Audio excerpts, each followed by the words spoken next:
For just 1 minute, on behalf of now the staff at Capitol Hill and the media team, Dennis Onyango, quickly, please, just 1 minute. Please, quickly.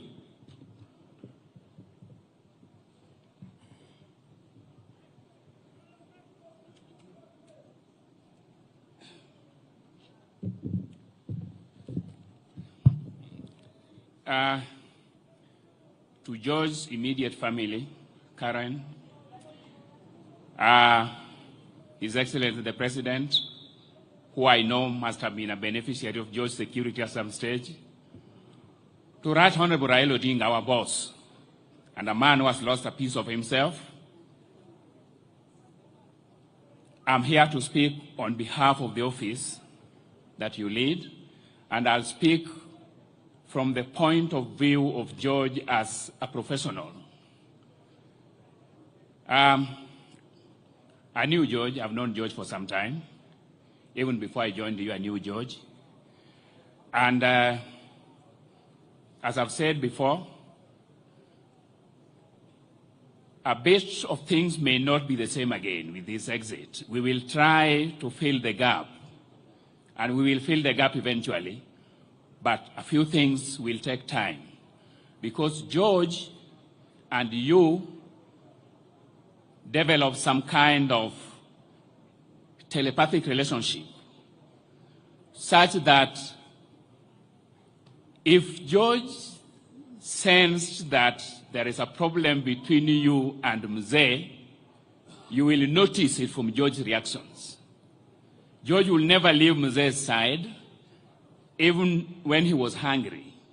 But when he felt that he needs to take a bite behind the scenes, he would be very careful to ask, come and stand in for me.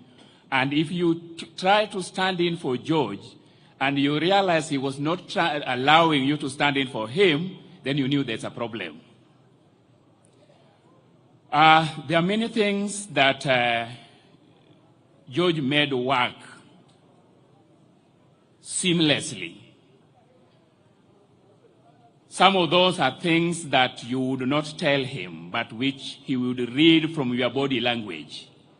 He would know that Mzee is struggling with this kind of decision, and he will call you and tell you, have you spoken to Mzee this morning?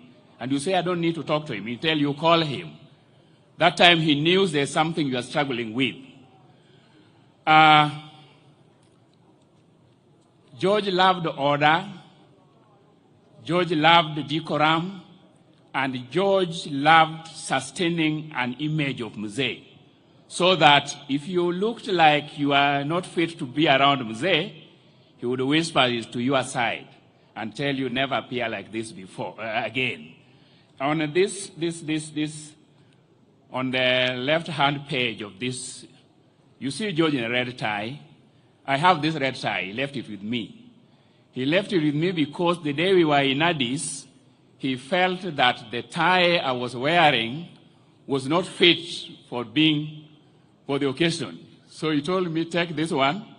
And I think that the last time we met as officers, he left me with this tie. I still have it. He gave it to me because he had a way of wanting the space around you to look like.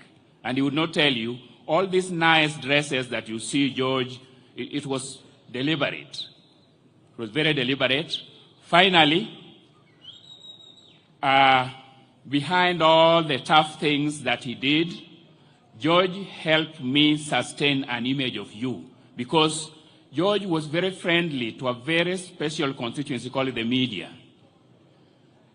When you had an occasion where I could not appear and I knew George was there, I was okay.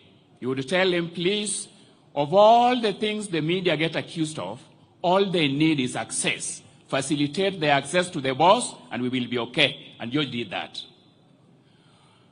I will miss, on a light note, those occasions when we traveled abroad with George. And Mzee, you know, when we are there, out there with you, we don't sleep. Every footstep in the corridors, we assume is you leaving. So there are occasions when George heard footsteps in the corridors, would run out with a vest because he believes Mzee is leaving, only to come back and find you were actually asleep and would laugh it off. We know those occasions when Mzee would feel disappointed by his staff, when we would say he has hit the roof, when everybody would freeze. In that freezing, only George would come back and tell people, now how long are you going to freeze here? Get away and go. So we'll miss that. We thank God for his life, and we thank you for everything that you have put into his life, and we assure you we'll try to fill the gap. Thank you very much. Makofi kwa Dennis. Now we know Dennis Onyango only has one good tie, and it's a red one. George Oduor served